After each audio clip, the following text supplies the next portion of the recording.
Uh, Josh Bresnahan here, at Joshua Bresnahan on Twitter. If you want to make fun of me for reading Samuel Johnson aloud on YouTube, it's JOSHUABRESNAHAN. John Milton had just gotten into Italy. It's been a few months since I've had time to read this. Hopefully, I can do this more often. Uh, so let's get right back into it. It appears in all his writings that he had the usual concomitant of great abilities, a lofty and steady confidence in himself, perhaps not without some contempt of others, for scarcely any man ever wrote so much and praised so few. Of his praise he was very frugal, as he set its value high and considered his mention of a name as a security against the waste of time, and a certain preservative from oblivion. At Florence he could not indeed complain that his merit wanted distinction. Carlo Dotti presented him with an encomiastic inscription in the tumid lapidary style, and Francini wrote him an ode, of which the first stanza is only empty noise. The rest are perhaps too diffuse on common topics, but the last is natural and beautiful. From Florence he went to Siena, and from Siena to Rome, where he was again received with kindness by the learned and great. Holstenius, the keeper of the Vatican Library, who had resided 3 years at Oxford, introduced him to Cardinal Barberini, and at a musical entertainment waited for him at the door, and led him by the hand into the assembly. Here Selvaggi praised him in a distich, and Salsilli in a tetrastich, and neither of them of much value. The Italians were gainers by this literary commerce, for the encomiums with which Milton repaid Salsilli, though not secure against a stern grammarian, turned the balance indisputably in Milton's favor. Of these Italian testimonies, poor as they are, he was proud enough to publish them before his poems, though he says he cannot be suspected but to have known that they were said non tem de se quam supra se. At Rome, as at Florence, he stayed only 2 months, a time indeed sufficient if he desired only to ramble with an explainer of its antiquities, or to view palaces and count pictures, but certainly too short for the contemplation of learning, policy, or manners. From Rome he passed on to Naples, in company of a hermit, a companion from whom little could be expected, yet to him Milton owed his introduction to Manzo, Marquis of Villa, who had been before the patron of Tasso. Manzo was enough delighted with his accomplishments to honor him with a sorry distich, in which he commends him for everything but his religion, and Milton in return addressed him in a Latin poem, which must have raised a high opinion of English elegance and literature. His purpose was now to have visited Sicily and Greece, but hearing of the differences between the king and the parliament, he thought it proper to hasten home, rather than pass his life in foreign amusements while his countrymen were contending for their rights. He therefore came back to Rome, though the merchants informed him of plots laid against him by the Jesuits. For the liberty of his conversations on religion, he had sense enough to judge that there was no danger, and therefore kept on his way, and acted as before, neither obtruding nor shunning controversy.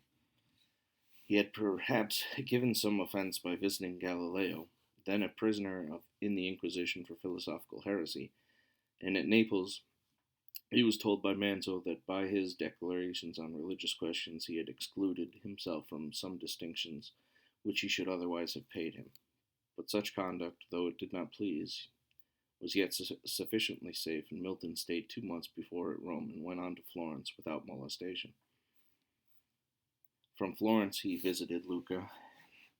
He afterwards went to Venice, and having sent away a collection of music and other books, traveled to Geneva, which he probably considered as the metropolis of orthodoxy. Excuse me. Here he reposed as in a congenial element, and became acquainted with John Diodati and Frederick Spanheim, 2 learned professors of divinity. From Geneva he passed through France, and came home after an absence of a year and 3 months. At his return he heard of the death of his friend Charles Diodati, a man whom it is reasonable to suppose of great merit. since he was thought by Milton worthy of a poem intituled Epitaphium Damonis, written with a common but childish imitation of pastoral life. He now hired a lodging at this house of one Russell, a tailor in St. Bride's churchyard, and undertook the education of John and Edward Phillips, his sister's sons. Finding his rooms too little, he took a house and garden in Aldersgate Street, which was not then so much out of the world as it is now, and chose his dwelling at the upper end of a passage, that he might avoid the noise of the street. Here he received more boys to be boarded and instructed. Let not our veneration for Milton forbid us to look with some degree of merriment on great promises and small performance, on the man who hastens home because his countrymen are contending for their liberty, and when he reaches the scene of action, vapors away in his patriotism in a private boarding school. Vapors away his patriotism in a private boarding school. This is the period of his life from which all his biographers seem inclined to shrink. They are unwilling that Milton should be degraded to a schoolmaster, but since it cannot be denied that he taught boys, one finds out that he taught for nothing, and another that his motive was only zeal for the propagation of learning and virtue, and all tell that what they do not know to be true, only to excuse and act, and all tell what they do not know to be true, only to excuse and act, which no wise man will consider as in itself disgraceful. His father was alive, his allowance was not ample, and he supplied its deficiencies by an honest and useful employment. It is told in the art of education he performed wonders, and a formidable list is given of the authors Greek and Latin that were read in Aldersgate Street by youth between 10 and 15 or 16 years of age. Those who tell or receive these stories should consider that nobody can be taught faster than he can learn. The speed of the horseman must be limited by the power of his horse. Every man that has ever undertaken to instruct others can tell what slow advances he has been able to make, and how much patience it requires to recall vagrant inattention, to stimulate sluggish indifference, and to rectify absurd misapprehension. That's good stuff. Every man that has ever undertaken to instruct others can tell what slow advances he has been able to make, and how much patience it requires to recall vagrant inattention, to stimulate sluggish indifference, and to rectify absurd misapprehension. The purpose of Milton, as it seems, was to teach something more solid than the common literature of schools by reading those authors that treat of physical subjects, such as the Georgic and astronomical treatises of the ancients. This was a scheme of improvement which seems to have busied many literary projectors of that age. Cowley, who had more means than Milton of knowing what was wanting to the embellishments of life, formed the same plan of education in the imaginary college. But the truth is that the knowledge of external nature, the sciences with which that knowledge requires or includes, are not the great or frequent business of the human mind. Whether we provide for action or conversation, whether we wish to be useful or pleasing, the first requisite is the religious and moral knowledge of right and wrong. The next, an acquaintance with the history of mankind, and with those examples which may be said to embody truth and prove by events the reasonableness of opinions. That's good stuff. Whether we provide for action or conversation, whether we wish to be useful or pleasing, the first requisite is the religious and moral knowledge of right and wrong. The next, an acquaintance with the history of mankind, and with those examples which may be said to embody truth and prove by events the reasonableness of opinions. Prudence and justice are virtues and excellences of all times and of all places. We are perpetually moralists. But we are geometricians only by chance. Our intercourse with intellectual nature is necessary. Our speculations upon matter are voluntary and at leisure. Physiological learning is of such rare emergence that one man may know another half of his life without being able to estimate his skill in hydrostatics or astronomy, but his moral and prudential character immediately appears. Those authors, therefore, are to be read at schools that supply most axioms of prudence, most principles of moral truth, and the most materials for conversation, and these purposes are best served by poets, orators, and historians.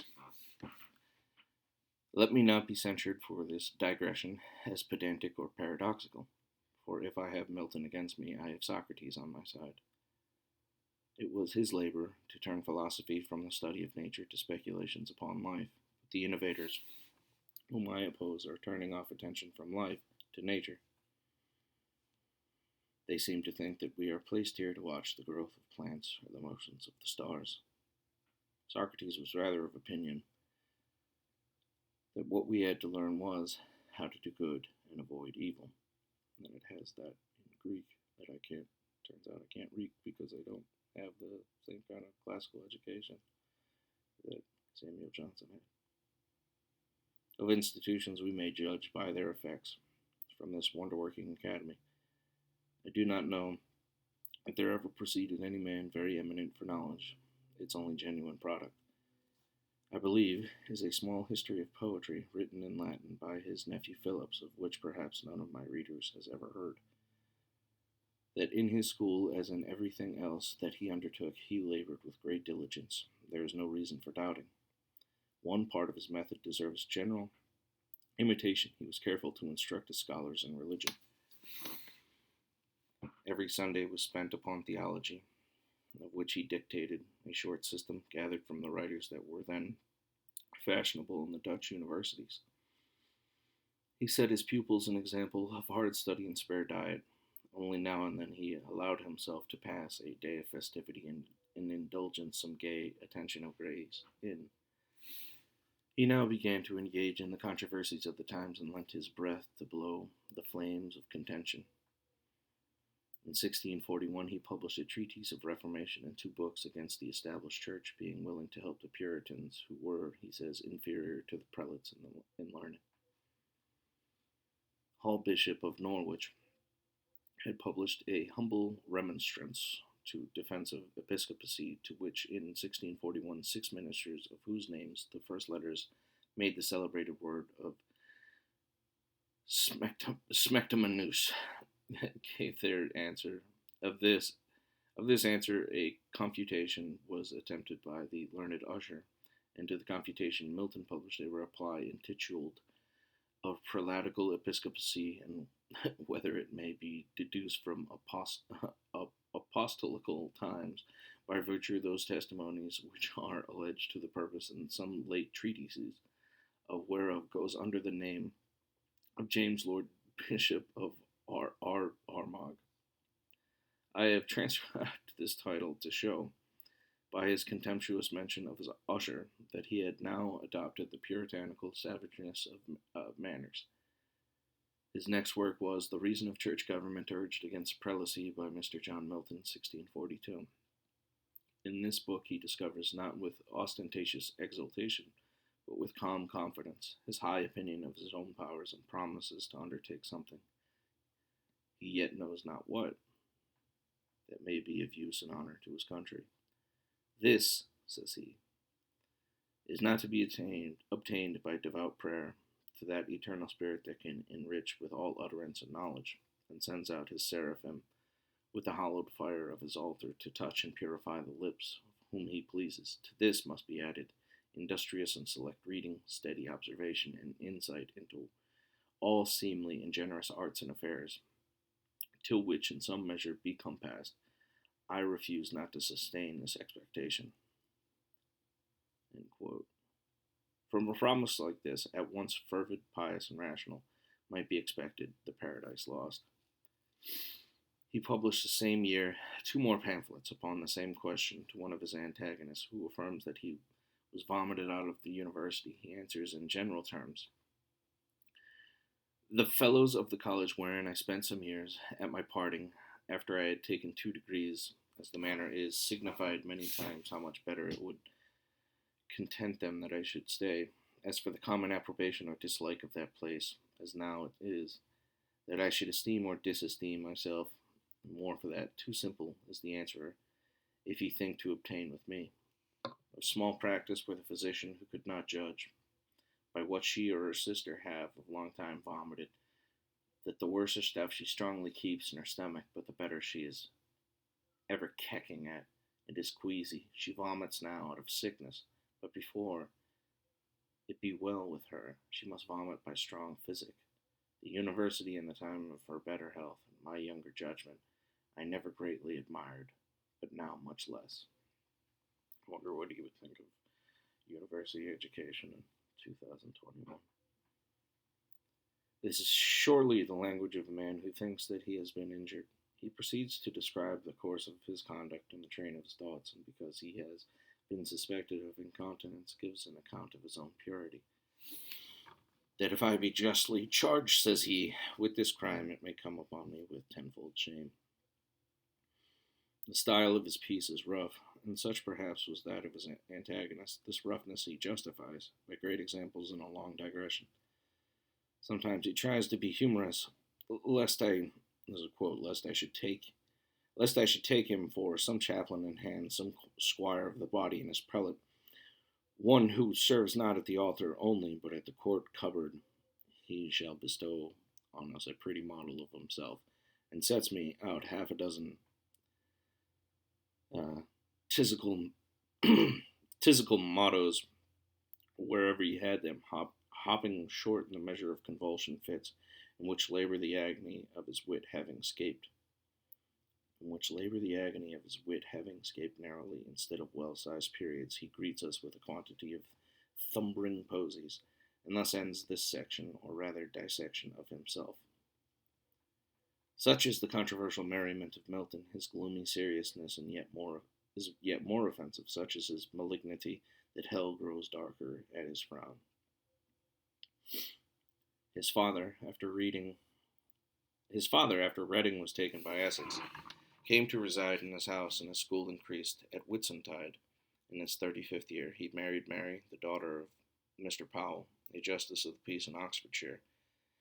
He brought her to town with him and expected all the advantages of conjugal life. The lady, however, seems not much to have delighted in the pleasures of spare diet and hard study, for as Phillips relates, having for a month led a philosophical life, after having been used at home to a great house, and much company and joviality, his friends, possibly by her own desire, made earnest suit to have her company in remaining part of the summer, which was granted upon a promise of her return at Michaelmas.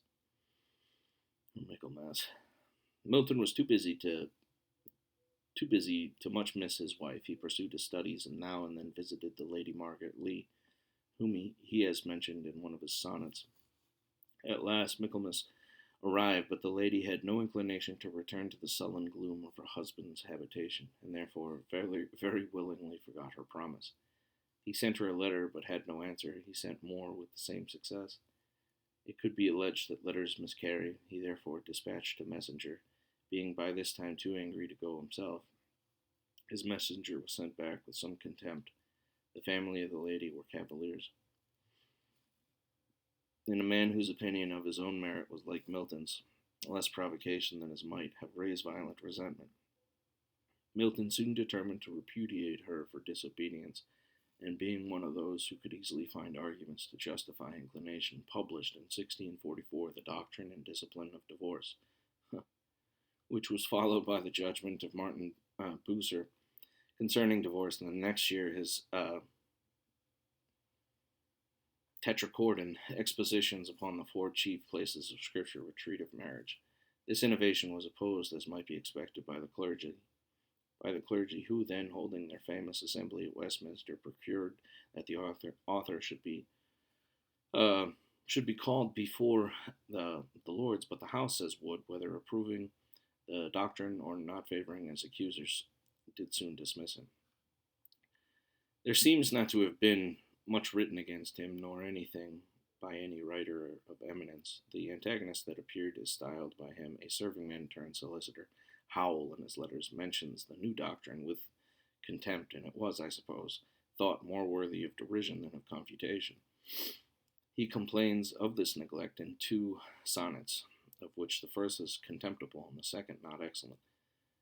From this time it is observed that he became an enemy to the Presbyterians, whom he had favored before.